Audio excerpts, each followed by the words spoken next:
Il faut souhaiter la fin définitive de la France-Afrique, celle dont j'ai été le témoin, dont j'ai été l'acteur et dont j'ai été le complice. Ça fait beaucoup de choses négatives. Je suis Robert Bourgi, 79 ans, acteur et témoin de la France-Afrique, et je suis heureux d'être sur votre plateau.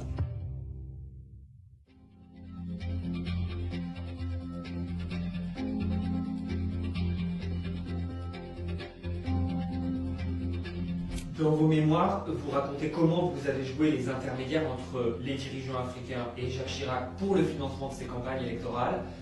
Pourquoi avoir accepté cette mission? Monsieur Chirac, en 81, avait fait de moi le rouage essentiel. Bien sûr, le reproche m'en a été fait, à juste titre, mais aussi à tort. Pourquoi avoir accepté? Il m'était difficile, moi, professeur de droit, en coopération à Abidjan, de dire à M. Chirac, ancien Premier ministre de Giscard d'Estaing, maire de Paris, de lui dire non, monsieur le maire, je ne veux pas. Il m'était difficile. Alors je l'ai fait. J'ai accompagné les émissaires. Robert Bourgi, si c'était à refaire, vous le referiez? Je ne referai absolument pas ce que j'ai fait pendant 40 ans. Je ne le referai absolument pas. Pourquoi? Parce que, d'abord, j'ai mûri, j'ai vu des choses, j'ai voyagé à travers tous les pays africains. Souvent, je me disais, Robert, tu as été chargé d'accompagner un émissaire qui avait 10 millions d'euros, 5 millions d'euros, ça aurait fait des puits, ça aurait fait des écoles, ça aurait fait un dispensaire, ça aurait servi à quelque chose de plus utile pour les populations. Je ne le referai jamais. Et c'est pour ça que je demande très humblement à mes frères africains, je me considère comme des leurs, de ne pas le refaire. Ça ne sert à rien de financer les hommes politiques de l'ancienne puissance coloniale. Ça ne sert à rien. C'est de l'argent, comme on dit en Afrique, gâté complet, mais il vaut mieux éviter de faire ce que j'ai vu faire par leurs aînés. C'était quoi l'intérêt pour eux?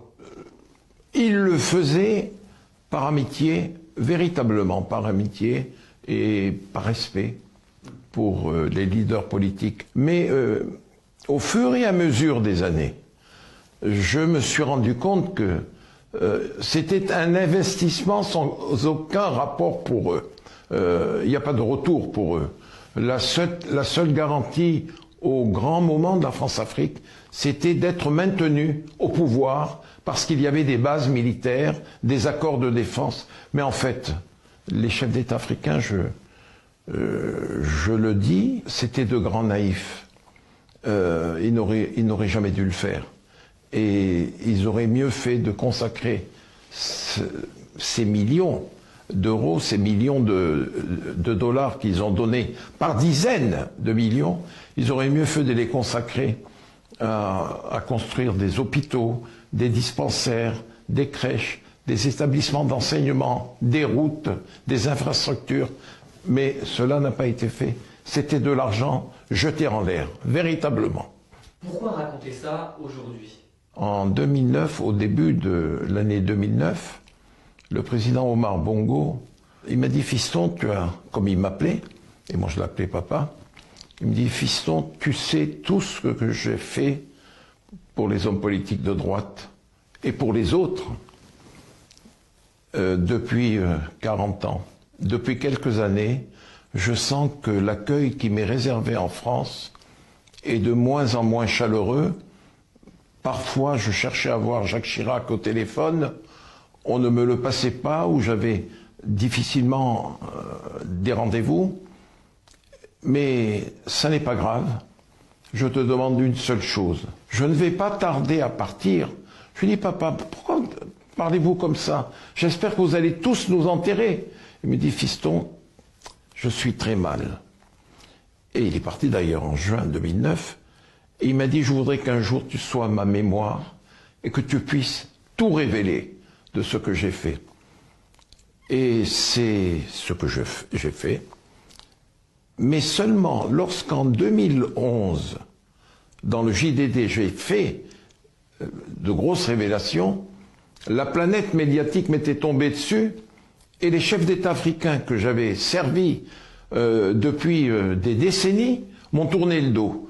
Ils se sont dit, mais qu'est-ce qui lui prend, Robert, notre frère, notre ami, notre confident, notre conseiller, qu'est-ce qui lui a pris de raconter tout cela, de déballer? Seulement, ils n'ont appris que, en même temps que vous tous, pourquoi j'avais fait ces mémoires.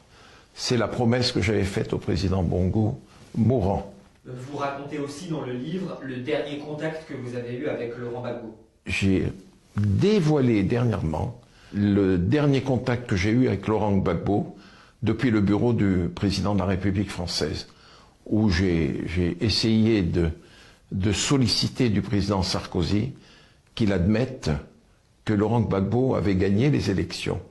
Pour vous, il avait gagné? Non seulement pour moi, mais nous savions en France qu'il avait gagné les élections. Mais le président Sarkozy avait obtenu un mandat des Nations Unies pour faire respecter les résultats proclamés par la CENI, alors que le Conseil constitutionnel ivoirien avait déclaré Gbagbo vainqueur. Et c'est là que le président Sarkozy a prononcé ce mot, vitrifié. Je vais vitrifier Laurent Gbagbo. Il a dit qu'il a vitrifié Laurent Gbagbo. Ah, il l'a dit dans son bureau. Et pourquoi voulez-vous que je mette dans la bouche du président de la République française des mots qu'il n'a pas prononcés? Le livre, il est sorti il y a 2 mois. Vous avez vu un seul démenti de mes propos? Personne. Personne, parce que je ne dis que la vérité. Je ne dis que la vérité. Mais aujourd'hui, quelques années après, j'ai tenu à ce que la vérité sorte. Pourquoi?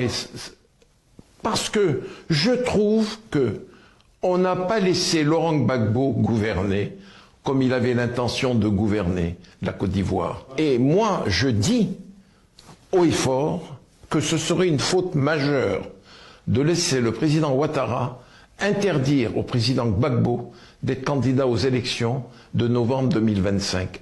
Parce que la Côte d'Ivoire paierait un prix très fort, un prix fait de sang et de violence, si cela devait aller jusqu'au bout. Que pensez-vous de la nouvelle génération des dirigeants africains? C'est un autre monde. D'ailleurs, dans quelques prestations que j'ai faites dernièrement, j'ai salué l'irruption des militaires au Niger, au Mali, au Burkina Faso et en Guinée.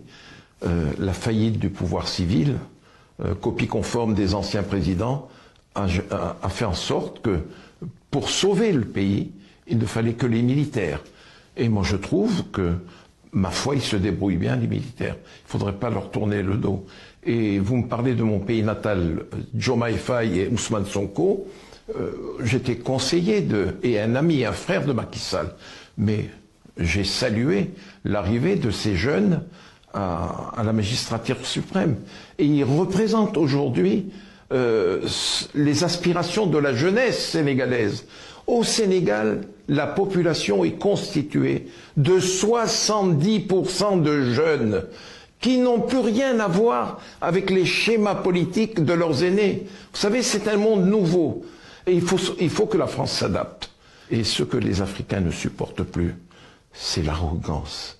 L'arrogance du président Macron.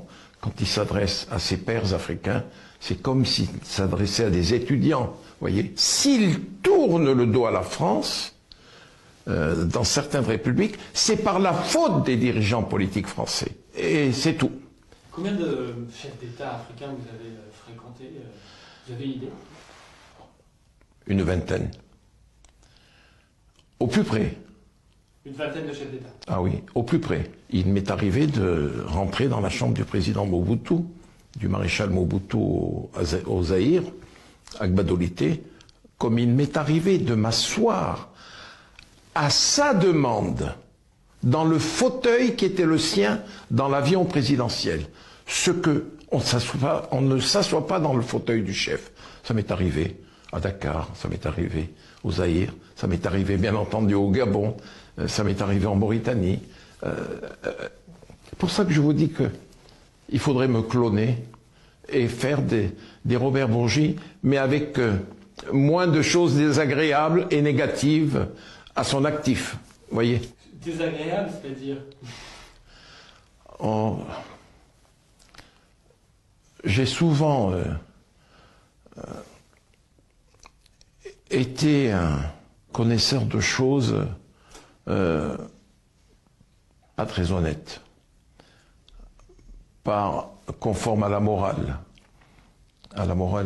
humaine. Gardons ça pour le tome 2.